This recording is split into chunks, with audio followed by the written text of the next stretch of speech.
നമസ്കാരം. ഇന്ന് ഹിജാമ തെറാപ്പി എന്താണെന്ന് നോക്കാം.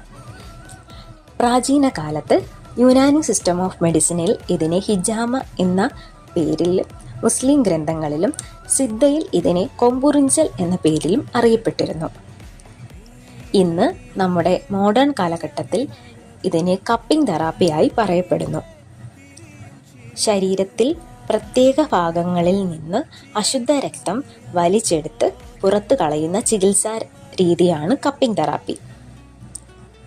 70% രോഗങ്ങൾക്കും കാരണം ശരീരത്തിൽ രക്തയോട്ടം നല്ല രീതിയിൽ നടക്കുന്നില്ല എന്നുള്ളതാണ്.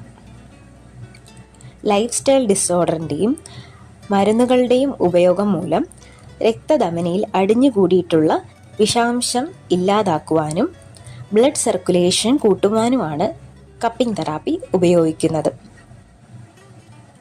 വിട്ടുമാറാത്ത പുറം വേദന, സന്ധിവേദന, കഴുത്തുവേദന, തലവേദന, മൈഗ്രെയിൻ, വിഷാദ രോഗങ്ങൾ, മാനസിക സമ്മർദ്ദം എന്നിങ്ങനെ ഒട്ടുമിക്ക രോഗങ്ങൾക്കും കപ്പിംഗ് തെറാപ്പി ഫലപ്രദമാണ്. അപ്പോൾ മറ്റൊരു വീഡിയോയിൽ കാണാം. Thank you.